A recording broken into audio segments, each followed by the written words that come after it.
Hello student, कैसे हैं आप लोग। आपका स्वागत है एक बार फिर से हमारे चैनल लर्न विथ आदर्श वाजपेयी पर।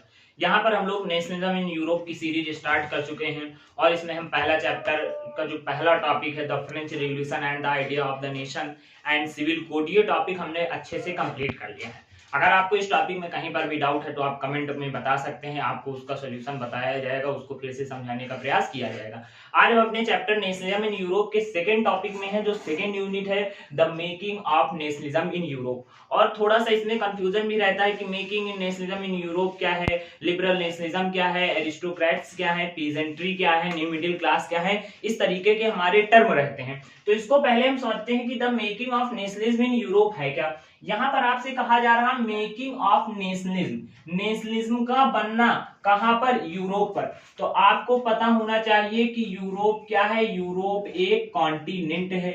यूरोप क्या है, एक कॉन्टिनेंट है। इसमें बहुत सारी सेवरल कंट्री हैं। इसी तरीके से एशिया की हम बात करें तो एशिया भी क्या है, एक कॉन्टिनेंट है। इसी तरीके से इस यूरोप कॉन्टिनेंट में नेशनलिज्म कैसे बना, क्योंकि जब किसी कंट्री में नेशनलिज्म बनेगा, नेशनलिज्म बनने के बाद ही नेशन स्टेट बनेंगे। उस कंट्री में स्टेट टू स्टेट डिवाइड होंगे। बट किसी भी कंट्री में अगर नेशनलिज्म ही नहीं है तब वहां पर नेशन स्टेट ही नहीं बनेगा, वहां पर स्टेट ही नहीं बनेंगे, वहां पर कॉन्स्टिट्यूशन ही नहीं बनेगा, वहां पर सारी चीजें बेकार होंगी। इसलिए हम पहले देखते हैं कि जब नेशनलिज्म नहीं था तब उस टाइम पर यूरोप कॉन्टिनेंट में कैसे था। क्या उस टाइम पर स्टेट ही नहीं होते थे या उस टाइम पर रूल कैसे होता था। इसके लिए आप देखिए, आपने नाम सुना होगा कंट्री का, ये कंट्री है ऑस्ट्रिया हंगरी।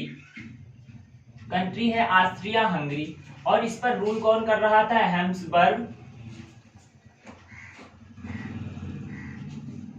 हैब्सबर्ग एम्पायर के अंडर में रूल कर रहा था।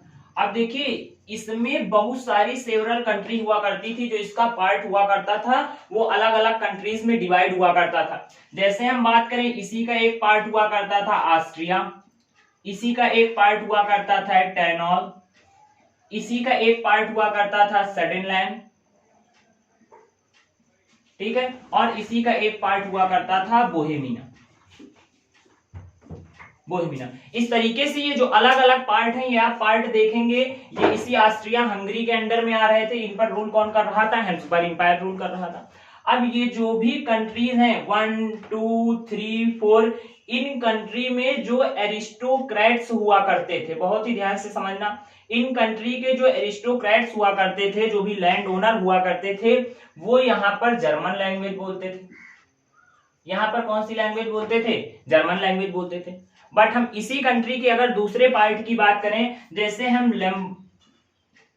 लैम्बोर्गिनी की बात करें, तो यहां पर कौन सी लैंग्वेज बोली जाती थी, यहां पर इटालियन लैंग्वेज बोली जाती थी। इस पार्ट में हम कौन सी लैंग्वेज बोलते थे, इटालियन लैंग्वेज बोलते थे। अगर हम वेनेटिया की बात करें, इस पार्ट में भी कौन सी लैंग्वेज बोली जाती है, इटालियन लैंग्वेज बोली जाती है। अब आप देखिए, अलग अलग पार्ट में यहाँ पर आप देख रहे हैं लैंग्वेज क्या है, अलग अलग तरीके की लैंग्वेज है। तो आप बताइए, क्या आपको लगता है यहाँ पर किसी भी तरीके का नेशनलिज्म है, नहीं है। क्या यहाँ पर नेशन स्टेट है, यहाँ पर किसी तरीके का नेशन स्टेट ही नहीं है, क्योंकि कॉमन लैंग्वेज ही नहीं।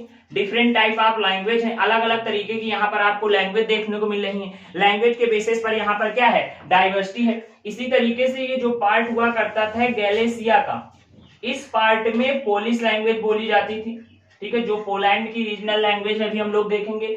अलग अलग पार्ट में अलग अलग तरीके की आपको लैंग्वेज देखने को मिल रही है। इसी बेसिस पर हम कह सकते हैं कि यहाँ पर किसी भी तरीके का कोई भी स्टेट नहीं है, नो नेशन स्टेट। यहाँ पर किसी भी तरीके का कोई नेशन स्टेट नहीं, क्योंकि कंट्रीज के अलग अलग पार्ट में हमें डाइवर्सिटी देखने को मिलती। अब सबसे इंपॉर्टेंट ये है कि अगर इस टाइम तक यहाँ पर नेशन स्टेट नहीं था, अलग अलग लैंग्वेज बोली जा रही है, अलग अलग रीजन्स पे, जिन रीजन को कॉन्कर किए हुए है कोई एक ही रूलर, कोई एक ही कंट्री, तो इसके बाद नेशन स्टेट बना कैसे, इसके बाद नेशन स्टेट बना कैसे और कंट्री में नेशनलिज्म कैसे आया, ये बहुत ज्यादा इंपॉर्टेंट है। इसलिए इसके बाद जो हम हेडिंग पढ़ रहे हैं, उस हेडिंग का नाम है the aristocracy and the new middle class. बहुत ही इंपॉर्टेंट है टॉपिक। इसके बाद जो टॉपिक हम पढ़ रहे हैं, इस टॉपिक का नाम है the aristocracy and the new middle class. The aristocracy and the new middle class. अब आप देखिए, ये जो एरिस्टोक्रेसी है, ये एरिस्टोक्रेसी क्या है, सोसाइटी का एक पार्ट है। ये एरिस्टोक्रेसी क्या है, सोसाइटी का एक पार्ट है, और न्यू मिडिल क्लास भी क्या है, सोसाइटी का एक पार्ट है। अगर हम एरिस्टोक्रेसी और न्यू मिडिल क्लास के डिफरेंसेस की बात करें, एरिस्टोक्रेसी कौन हुआ करते थे और न्यू मिडिल क्लास कौन हुआ करता था, या पहले तो हमने देखा था एरिस्टोक्रेट्स और पीजेंट्री हुआ करते थे, अब यहाँ पर न्यू मिडिल क्लास कैसे आ गया। इसलिए आप देखिए उस टाइम पर अगर हम सोसाइटी के डिवीजन की बात करें, उस टाइम पर सोसाइटी को एरिस्टोक्रेट्स और जो दूसरा डिवीजन था वो था पीजेंट्री का। अब यहाँ पर आप ध्यान से समझना, दोनों में डिफरेंसेस आपको पता होने चाहिए, एरिस्टोक्रेसी और पीजेंट्री में क्या डिफरेंसेस हैं। अगर हम एरिस्टोक्रेट्स की बात करें तो सबसे पहला पॉइंट आपको याद रखना, ये लैंड ओनर हुआ करते थे, इनके पास लैंड बहुत ज्यादा हुआ करती थी, ये लैंड की ओनिंग करते थे, इनके पास प्रॉपर्टी बहुत ज्यादा होती थी। दूसरा पॉइंट आपको याद रखना है एरिस्टोक्रेट से रिलेटेड, स्पीक्स फ्रेंच लैंग्वेज। ये कौन सी लैंग्वेज स्पीक करते थे, ये फ्रेंच लैंग्वेज को बोलते थे एरिस्टोक्रेट से रिलेटेड। ये लैंड की ओनिंग भी करते थे, ये फ्रेंच लैंग्वेज भी बोल रहे हैं। तीसरा पॉइंट इनसे रिलेटेड याद रखना कि इनका जो ग्रुप हुआ करता था वो स्मॉल ग्रुप था। कैसा ग्रुप हुआ करता था, स्मॉल ग्रुप हुआ करता था। और साथ में एक पॉइंट याद रखना कि जो भी इनकी फैमिली होती थी वो फैमिली कनेक्टेड होती थी, कनेक्टेड बाय मैरिज। इस पॉइंट की मीनिंग क्या है, फैमिली कनेक्टेड बाय मैरिज। इस पॉइंट की मीनिंग है कि जो एरिस्टोक्रेट्स के जो भी लोग होते थे वो मैरिज करते थे तो अपनी ही सोसाइटी में करते थे। एरिस्टोक्रेट्स के जो भी लोग हैं वो मैरिज करेंगे तो किसमें करेंगे, एरिस्टोक्रेट्स में ही करेंगे, किसी दूसरे पार्ट में सोसाइटी के नहीं करेंगे मैरिज। इसलिए एरिस्टोक्रेट से रिलेटेड 2-3 पॉइंट आपको पता होने चाहिए। कभी भी आपसे एरिस्टोक्रेसी से रिलेटेड क्वेश्चन 3 मार्क्स में, ये एरिस्टोक्रेसी और पीजेंट्री में डिफरेंस आपसे पूछा जाए तब आप बता लें। ये लैंड की ओनिंग करते थे, ये फ्रेंच लैंग्वेज बोलते थे, इनका स्मॉल ग्रुप हुआ करता था, और इनकी जो फैमिली थी वो कैसे कनेक्टेड होती थी, मैरिज से। पीजेंट्री लैंड ओनर नहीं हुआ करते थे, इसमें याद रखना इनके लिए बोला जाता है लुक्ड आफ्टर एरिस्टोक्रेसी या एरिस्टोक्रेट्स लैंड। जो एरिस्टोक्रेट्स की लैंड होती थी उसी लैंड की ये देखभाल करते थे। इनके पास इनकी किसी भी तरीके की कोई प्राइवेट प्रॉपर्टी नहीं हुआ करती थी। जो एरिस्टोक्रेट्स की लैंड होती थी उसी लैंड पर ये वर्क करते थे। दूसरा पॉइंट पीजेंट्री से रिलेटेड याद रखना है कि इनका ग्रुप कैसा होता था, लार्ज ग्रुप हुआ करता था। कैसा हुआ करता था, लार्ज ग्रुप हुआ करता था। इनकी लैंग्वेज फ्रेंच नहीं थी, ये डिफरेंट लैंग्वेज बोला करते थे, और ऐसा इनमें किसी भी तरीके से फैमिली कनेक्टेड बाय मैरिज ऐसा कुछ भी नहीं था। लेकिन धीरे धीरे होता क्या है, जब आगे हम लोग देखते हैं हिस्ट्री में कस्टम ड्यूटीज और टैक्स को एबोलिश किया जा रहा है, बर्थ राइट को खत्म किया जा रहा है, तो धीरे धीरे ये जो पीजेंट्री है इस पीजेंट्री में भी ग्रोथ हो रहा है, इस पीजेंट्री में भी चेंजेस आ रहे हैं। इस पीजेंट्री के जो भी चेंजेस हैं वो इंडस्ट्रियलाइजेशन से आ रहे हैं। अब हम नेक्स्ट टॉपिक में यही देख रहे हैं कि ये पीजेंट्री ही इस पीजेंट्री में ग्रोथ हो रहा है, और यही पीजेंट्री न्यू मिडिल क्लास बनकर आ रहा है हमारी सोसाइटी में। ध्यान रखिएगा, ये जो पीजेंट्री है इसी पीजेंट्री में ग्रोथ हुआ है और ये न्यू मिडिल क्लास बनकर आया। New middle class peasantry aristocrats के अलावा कोई तीसरा पार्ट नहीं है हमारी सोसाइटी का। न्यू मिडिल क्लास में पीजेंट्री में ग्रोथ हो रहा है और ये न्यू मिडिल क्लास बन रहा है। यहाँ पर आप एरिस्टोक्रेट्स और पीजेंट्री का स्क्रीनशॉट ले सकते हैं, ठीक है, इससे रिलेटेड क्वेश्चन पूछा जाएगा। अब नेक्स्ट टॉपिक देखिए क्या है, द न्यू मिडिल क्लास। ये देख रहे हैं कि न्यू मिडिल क्लास बना कैसे, ठीक है। न्यू मिडिल क्लास अगर बन रहा है तो इस न्यू मिडिल क्लास का फॉर्मेशन कैसा हो रहा है, सोसाइटी में ऐसे चेंजेस क्या आ रहे हैं जिससे सोसाइटी में एक नया क्लास बन रहा है, न्यू मिडिल क्लास। और आप ही देखेंगे कि यूरोप में नेशनलिज्म यही लाएगा। यूरोप में जो बड़ा चेंज है नेशनलिज्म का वो न्यू मिडिल क्लास ही लेकर आएगा। वो एरिस्टोक्रेट्स नहीं लाया था, वो पीजेंट्री नहीं लाया था। न्यू मिडिल क्लास पीजेंट्री का ही एक पार्ट है। इसीलिए देखिए नेक्स्ट टॉपिक हम लोगों का the new middle class. Next topic is the new middle class. ये न्यू मिडिल क्लास क्या हुआ करता था, जिसे मध्यम वर्ग बोला जाता है, न्यू मिडिल क्लास, ठीक है। इस न्यू मिडिल क्लास का फॉर्मेशन कैसे हुआ, ये न्यू मिडिल क्लास बना कैसे, इस न्यू मिडिल क्लास से रिलेटेड हम लोग देखते हैं। सबसे पहला पॉइंट, इस न्यू मिडिल क्लास के फॉर्मेशन में इस यूरोप कॉन्टिनेंट के इंडस्ट्रियलाइजेशन का बहुत ही इंपॉर्टेंट रोल हुआ करता था। जैसे यूरोप में इंडस्ट्रियलाइजेशन काफी तेजी से बढ़ने लगा, इंडस्ट्रियलाइजेशन बढ़ने के साथ लोगों को एम्प्लॉयमेंट मिलने लगा, लोगों को रोजगार मिलने लगा। जब लोगों को एम्प्लॉयमेंट मिलने लगा तो यहाँ पर जो भी लोग थे वो कैसे होने लगे, एजुकेटेड होने लगे, उनका एजुकेशन लेवल काफी अच्छे से बढ़ने लगा। इसलिए इस न्यू मिडिल क्लास को also known as the new educated class, या इसे हम एजुकेटेड मिडिल क्लास के भी नाम से जानते हैं। इसे क्या बोला जाता है, न्यू एजुकेटेड मिडिल क्लास, क्योंकि इसमें एजुकेशन आ रहा था इंडस्ट्रियलाइजेशन के कारण, ग्रोथ हो रहा है इंडस्ट्रियलाइजेशन में। इंडस्ट्रियलाइजेशन में जब ग्रोथ हो रहा है तो लोगों को एम्प्लॉयमेंट मिल रहा, जब एम्प्लॉयमेंट मिल रहा तो उन्हें अच्छी एजुकेशन मिल रही है। अब वही लोग पीजेंट्री से किस में आ रहे हैं, जब वेल एजुकेटेड हो रहे हैं तो वो पीजेंट्री से जिस नए क्लास में आ रहे हैं, इस नए क्लास को ही हम न्यू मिडिल क्लास कहते हैं। अब आप बताइए, ये peasantry section new middle class बन रहा है, और प्रॉब्लम किसके साथ थी, यूरोप में न्यू मिडिल क्लास के साथ ही तो है, पीजेंट्री के साथ ही ना। इसलिए यूरोप में जो चेंज की बात होगी, उस चेंज की बात कौन करेगा, ये न्यू मिडिल क्लास ही करेगा।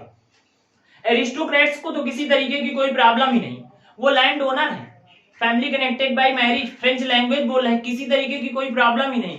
प्रॉब्लम तो पीजेंट्री के साथ है। और अब उस पीजेंट्री में जो ग्रोथ हुआ, वो लोग एजुकेटेड हुए हैं तो वो भी अपनी सोसाइटी में कुछ ना कुछ डिमांड रखेंगे ना, कि इस डिमांड को फुलफिल कर दिया जाए। उनकी जो डिमांड हुआ करती थी वो लिबरल नेशनलिज्म की थी। अब हम देखते हैं लिबरल नेशनलिज्म क्या है। लिबरल नेशनलिज्म का मतलब हुआ, अगर हम बात करें लिबरल नेशनलिज्म से रिलेटेड, लिबरल नेशनलिज्म की बात कर रहे थे, ठीक है, demanded liberal nationalism, demanded liberal nationalism by new middle class. इसकी डिमांड कौन कर रहा था, जो सोसाइटी का न्यू मिडिल क्लास था, वो new middle class liberal nationalism की बात कर रहा है। लिबरल का मतलब होता है फ्री, कि हम लोग किसी भी तरीके से बंधे ना रहें सोसाइटी में, ज्यादा से ज्यादा हम लोगों के पास फ्रीडम होने चाहिए, ज्यादा से ज्यादा हम लोग फ्री होने चाहिए। इस फ्री की, इस लिबरल नेशनलिज्म की बात कर रहा था। कौन बात कर रहा है, अब आप बताइए, सिंपल सी बात है, कौन करेगा, न्यू मिडिल क्लास ही करेगा।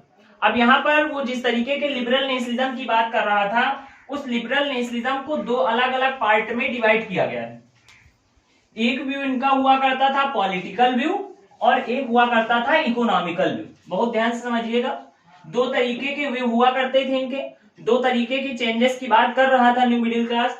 कुछ पॉलिटिकल चेंजेस की बात कर रहा था, ध्यान दीजिए, कुछ पॉलिटिकल चेंजेस की बात कर रहा था, कुछ पॉलिटिकल स्फीयर में चेंजेस की बात कर रहा था, और कुछ कैसे चेंजेस की बात कर रहा था, कुछ इकोनॉमिकल स्फीयर में चेंजेस की बात कर रहा था, कुछ इकोनॉमिकल स्फीयर में चेंजेस की बात कर रहा था। ये पॉलिटिकल स्फीयर में चेंजेस और इकोनॉमिकल स्फीयर में चेंजेस, ये दोनों मोस्ट इंपॉर्टेंट हैं, ठीक है। ये आपको पता होने चाहिए कि इस डिमांड की बात कर रहा है, कुछ चेंजेस की बात कर रहा है न्यू मिडिल क्लास, वो चेंजेस कौन कौन से हैं। अगर हम बात करें पॉलिटिकल स्फीयर में, तो सबसे पहले इसने कहा कि freedom for individual, freedom for individual, कि सभी लोगों के पास स्वयं की स्वतंत्रता, सभी लोगों को इंडिविजुअल फ्रीडम होना चाहिए, सभी लोगों का फ्रीडम होना चाहिए। इंडिविजुअल की बात कर रहा था फ्रीडम, कि सभी लोगों के पास आजादी होनी चाहिए, सभी लोग इंडिपेंडेंट होने चाहिए, फ्रीडम की बात कर रहा था। इसके साथ में जो न्यू मिडिल क्लास था उसने इक्वालिटी बिफोर लॉ की भी बात कही, कि ऐसा नहीं होना चाहिए कि सोसाइटी में एरिस्टोक्रेट्स हैं उनके लिए अलग रूल, पीजेंट्री हैं उनके लिए अलग रूल, इक्वालिटी बिफोर लॉ होनी चाहिए, रूल सबके लिए एप्लीकेबल होनी चाहिए, रूल इज रूल होना चाहिए, उसमें सोसाइटी की क्लास के बेसिस पर डिवीजन नहीं होना चाहिए। इसके बाद इन्होंने कहा कि जो भी गवर्नमेंट होगी, गवर्नमेंट वर्क बाय या गवर्नमेंट रन बाय कंसेंट, ठीक है, वो सलाह पर वर्क करनी चाहिए सभी लोगों के, डिक्टेटर का फॉर्म नहीं होना चाहिए, उसमें डेमोक्रेसी का फॉर्म हमें देखने को मिलना चाहिए। इसके साथ में एक पॉइंट और कहा गया है कि जो भी गवर्नमेंट है वो कॉन्स्टिट्यूशन के अकॉर्डिंग वर्क करनी चाहिए, मतलब एक तरीके का कॉन्स्टिट्यूशन होना चाहिए और पार्लियामेंट होनी चाहिए। देखिए पार्लियामेंट टर्म की भी बात कही इन्होंने, अगर कहीं ना कहीं ये पार्लियामेंट टर्म की बात की जा रही है तो पार्लियामेंट डेमोक्रेसी का एक फॉर्म होता है, और कहीं ना कहीं अगर पार्लियामेंट है तो डेमोक्रेसी होने के चांस हैं, उस कंट्री में डिक्टेटरशिप नहीं होगी। इसलिए इन्होंने ये भी बोला था कि कॉन्स्टिट्यूशन एंड रिप्रेजेंटेटिव गवर्नमेंट होनी चाहिए, जो वर्क कैसे करनी चाहिए, वर्क बाय पार्लियामेंट, पार्लियामेंट के थ्रू वर्क करनी चाहिए। कंट्री में पार्लियामेंट का होना भी बहुत इंपॉर्टेंट है। इसके साथ में इन्होंने कहा इंड हो जाना चाहिए autocracy rule, end of autocratic rule. जो ऑटोक्रेसी का रूल चल रहा है उस रूल का क्या हो जाना चाहिए, इंड, उस रूल को पूरी तरीके से खत्म कर दिया जाना चाहिए। ऑटोक्रेसी का रूल नहीं चलना चाहिए, रूल होना चाहिए कॉन्स्टिट्यूशन का, रिप्रेजेंटेटिव गवर्नमेंट होनी चाहिए और वो रिप्रेजेंटेटिव गवर्नमेंट पार्लियामेंट को मीडियम बनाकर वर्क करे। इसके साथ में इंड करने की बात कही। और भी कुछ इंपॉर्टेंट पॉइंट इसमें हुआ करते थे। ऑटोक्रेटिक रूल को कह दिया गया कि पूरी तरीके से क्या कर दिया जाए, बंद कर दिया जाए। ऑटोक्रेटिक रूल नहीं होना चाहिए। रूल कैसे होना चाहिए, कॉन्स्टिट्यूशन, और कॉन्स्टिट्यूशन वर्क कैसे करना चाहिए, पार्लियामेंट से वर्क करना चाहिए। इसके बाद जो सबसे बड़ी प्रॉब्लम हुआ करती थी, जिसे हमने एरिस्टोक्रेसी और पीजेंट्री में सबसे पहला पॉइंट देखा था, एरिस्टोक्रेट्स सोसाइटी की ओनिंग करते थे क्योंकि वो लैंड ओनर हुआ करते थे। एरिस्टोक्रेट्स लैंड ओनर होते थे और peasantry looked after aristocracy land, वो एरिस्टोक्रेसी की लैंड की देखभाल करते थे, उसी पर कल्टीवेशन करते हैं, उसी पर क्रॉपिंग करते हैं और जो प्रॉफिट का परसेंटेज होता है वो एरिस्टोक्रेसी को मिलता है। इसीलिए न्यू मिडिल क्लास ने कहा पॉलिटिकल स्फीयर में कि ऐसा नहीं होगा, ठीक है, इसमें कुछ चेंजेस होनी चाहिए। इसलिए उसने कहा कि जो प्राइवेट प्रॉपर्टी है उसको कहा इनवेबिलिटी ऑफ प्राइवेट प्रॉपर्टी, उसका भी डिवीजन होना चाहिए। इनवेबिलिटी ऑफ प्राइवेट प्रॉपर्टी, कि ऐसा नहीं है कि किसी सोसाइटी के किसी एक पार्ट के पास, किसी एक सेक्शन के पास प्राइवेट प्रॉपर्टी होगी और कुछ लोगों के पास प्राइवेट प्रॉपर्टी नहीं होगी। इस तरीके की ये जो मेजर चेंजेस हुआ करते थे 5 से 6, ये आपको याद रखनी है। पॉलिटिकल स्फीयर में ऐसे चेंजेस की बात कर रहा है कौन, न्यू मिडिल क्लास। अब इकोनॉमिकल स्फीयर में भी कुछ चेंजेस की बात की गई कि इकोनॉमिकल स्फीयर में कौन कौन से चेंजेस होने चाहिए। देखिए, अगर इकोनॉमिकल स्फीयर में चेंजेस की बात करें तो उस टाइम पर सबसे बड़ी जो प्रॉब्लम हुआ करती थी वो वेट और मेजरमेंट सिस्टम, जो भी यूरोप कॉन्टिनेंट था उसके जो अलग अलग रीजन थे, अलग अलग पार्ट में डिफरेंट हुआ करता था।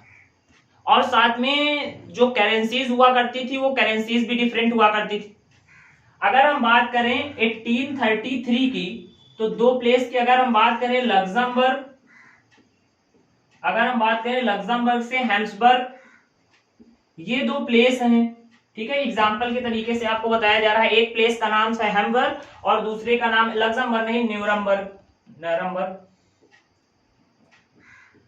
ठीक है। इन दोनों प्लेसेस की अगर हम बात करें, ठीक है, न्यूरमबर्ग और हैम्सबर्ग, 1833 में अगर हम इस पहले प्लेस से दूसरे प्लेस पर किसी तरीके का कोई ट्रेड करना चाहते हैं, हम पहले प्लेस से दूसरे प्लेस पर जा रहे हैं, इस पहले प्लेस से दूसरे प्लेस पर जाने पर हमें 11 टाइम्स टैक्स पे करना पड़ता था। अब देखिए अभी कितनी ज्यादा डाइवर्सिटी, एक प्लेस से दूसरे प्लेस पर ट्रेड करने के लिए हमें 11 टाइम्स टैक्स पे करना पड़ रहा है। और साथ में यहाँ का जो हैम्सबर्ग का जो वेट एंड मेजरमेंट सिस्टम था और न्यूरमबर्ग का जो वेट एंड मेजरमेंट सिस्टम था, इसमें बहुत ज्यादा डिफरेंट आ जाता था। इन दोनों प्लेसेस में क्या होता था, डिफरेंस आ जाता था। यहाँ पर 1 kg की वैल्यू कुछ और है, इस प्लेस पर 1 kg की वैल्यू कुछ और है। जैसे इस टाइम पर अगर हम देखें तो वेट एंड मेजरमेंट सिस्टम में एसआई सिस्टम वर्क कर रहा है, सिस्टम इंटरनेशनल, वो हर जगह 1 kg जितना हमारे यहाँ होगा उतना ही 1 kg फ्रांस में होगा, उतना ही यूएसए में होगा। अब 1833 में हम देख रहे हैं एक प्लेस से दूसरे प्लेस पर जाने पर 11 बार टैक्स पे करने पड़ रहा है 5%। और इसके साथ में इस प्लेस से दूसरे प्लेस पर जाने पर वेट और मेजरमेंट में डिफरेंस भी आ रहा है। तो कहीं ना कहीं ट्रेड के लिए ये सारी चीजें थोड़ा सा लॉस हो गए इन सारी चीजों से। तो इसीलिए इन सारी जो एक कस्टम ड्यूटीज हुआ करती थी, ये जो ट्रेड रिस्ट्रिक्शन हुआ करता था, याद रखिएगा, ये जो ट्रेड रिस्ट्रिक्शन हुआ करता था, इस ट्रेड रिस्ट्रिक्शन को खत्म करने की बात कही। कहा गया कि ये जो state to state trade restriction होता है, इस ट्रेड रिस्ट्रिक्शन को क्या कर दिया जाए, खत्म कर दिया जाए पूरी तरीके से। ये ट्रेड रिस्ट्रिक्शन नहीं होना चाहिए। जो मार्केट में ट्रेड रिस्ट्रिक्शन दिख रहा है, इसी में उसने फ्रीडम की बात करी, फ्रीडम फॉर मार्केट, ठीक है, कि मार्केट में भी हमारे पास फ्रीडम होनी चाहिए, हमारे पास आजादी होनी चाहिए, हम आसानी से एक प्लेस से दूसरे प्लेस पर ट्रेड कर सके और उसके लिए हमें बहुत ज्यादा टैक्स ना पे करना पड़े। इसके साथ में जो भी करेंसीज हुआ करती थी, उन करेंसीज को भी रिमूव करने की बात की गई और 1834 में क्या ईयर हुआ करता है, 1834 में कस्टम यूनियन बनाया गया, जिस कस्टम यूनियन का नाम जॉल्वेरिन था। 1834 में क्या किया गया, कस्टम यूनियन बनाया गया, जिस कस्टम यूनियन का नाम क्या हुआ करता है, जॉल्वेरिन हुआ करता है। और इस जॉल्वेरिन से क्या कर दिया जाता है, करेंसीज को रिमूव करके 2 कर दिया जाता है। ठीक है, 32 से कितना कर दिया जाता है, करेंसीज को रिमूव करके 2 कर दिया जाता है।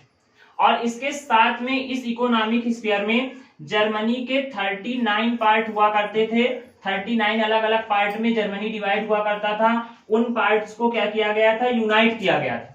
ठीक है, 39 अलग अलग पार्ट्स में डिवाइड हुआ करता था। उन सारे पार्ट्स को आपस में क्या कर दिया गया था, उनका कन्फेडरेशन किया गया था। उन पार्ट्स को आपस में क्या कर दिया गया था, ऐड कर दिया गया था। इसलिए हम कह सकते हैं कि ये यूनिफाइड वेट एंड मेजरमेंट की बात कर रहे थे। किसकी बात कर रहे थे, unified weight and measurement system की बात कर रहे थे कि इन सारी चीजों में यूनिफिकेशन होना चाहिए। अब ये तो हो गया न्यू मिडिल क्लास से रिलेटेड की पॉलिटिकल स्फीयर उनका कैसा हुआ करता था और इकोनॉमिकल स्फीयर कैसा हुआ करता था। अब हम देखेंगे कि एक तरफ हम ये सारी चीजों की बात कर रहे हैं, न्यू मिडिल क्लास कैसे चेंजेस की बात कर रहा है, दूसरी तरफ हमने देखा है कि 1804 में नेपोलियन ने सिविल कोड बना दिया है, जो आपने पहले टॉपिक में देखा था, French revolution and the idea of the nation. और नेपोलियन ने क्या किया है, फ्रांस को कैप्चर कर दिया है। और उसी के साथ में नेपोलियन के कुछ ड्रॉबैक हैं। उन ड्रॉबैक्स में नेपोलियन का एक ड्रॉबैक ये भी हुआ करता था कि नेपोलियन एक्सपेंशन पर बिलीव करता था। नेपोलियन क्षेत्रवाद पर विश्वास रखता था कि अपने क्षेत्र को क्या करना चाहिए, बढ़ाना चाहिए। इसीलिए हम देखते हैं कि 1813 में एक बैटल होता है, जिस बैटल को बैटल ऑफ लिपिंग बोला जाता है। बैटल ऑफ लिपिंग बोला जाता है। ये जो बैटल था ये नेपोलियन एंड इटली के बिटवीन था।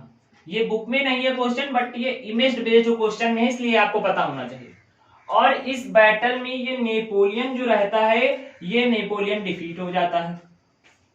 ये नेपोलियन इस बैटल में 1813 में डिफीट हो रहा है। इसके बाद 1813 में डिफीट हो जाता है बैटल ऑफ लिपिंग में, नेपोलियन और इटली के बिटवीन था। इसके बाद हम देखते हैं फिर से एक सेकेंड वार हमें देखने को मिलता है। अगर हम इटली के इन्वेड्स की बात करें, तब नेपोलियन ने 1797 में ही इटली को इन्वेड्स कर लिया था। ठीक है, ये आप याद रखिएगा, नेपोलियन इन्वेड्स, ये 1 मार्क्स में क्वेश्चन आता है, नेपोलियन इन्वेड्स इटली इन 1797। और बैटल ऑफ लिपिंग से रिलेटेड क्वेश्चन पूछा जाए इन 1813 बिटवीन नेपोलियन एंड इटली, और इसमें इटली जो कंट्री हुआ करती थी, उस इटली कंट्री ने नेपोलियन को पूरी तरीके से डिफीट कर दिया है। इसके बाद 1815 में क्या होता है, एक तरफ रहता है नेपोलियन, एक तरफ था नेपोलियन, और एक तरफ कुछ कंट्री थी जिन कंट्रियों को उस समय पर यूरोपियन पावर बोला जाता है। क्या बोलते हैं उन कंट्रियों को, यूरोपियन पावर बोलते हैं। जिसका एक पार्ट है ऑस्ट्रिया कंट्री, ऑस्ट्रेलिया नहीं है, ये ऑस्ट्रिया है। जिसका दूसरा पार्ट है रसिया कंट्री, जिसका तीसरा पार्ट है प्रूसिया, और चौथा पार्ट क्या है, ब्रिटेन। ये 4 अलग अलग कंट्री हैं। इन कंट्रियों के ही ग्रुप को यूरोपियन पावर बोला जाता है। अब इसका वार होता है नेपोलियन से। इस वार को बैटल ऑफ वाटरलू बोला जाता है। इस वार को क्या बोला जाता है, बैटल ऑफ वाटरलू। और इसमें आपको याद रखना है, इस बैटल ऑफ वाटरलू में नेपोलियन और यूरोपियन पावर्स के बीच में हुआ था, और इस वार में फाइनली हम देखते हैं कि नेपोलियन डिफीट हो जाता है। ये वार था 1815 का बैटल ऑफ वाटरलू। इसमें नेपोलियन डिफीट हो गया, और ये जो यूरोपियन पावर है, इनके चेहरे पर एक स्माइल थी, क्योंकि इन्होंने इस वार को जीत लिया था। अब पूरे यूरोप पर किसका अधिकार हो गया, इन यूरोपियंस पावर का हो गया। अब कहीं ना कहीं ये यूरोपियंस पावर जो है, ये कंजर्वेटिव थिंकिंग की है, ये कंजर्वेटिव थिंकिंग की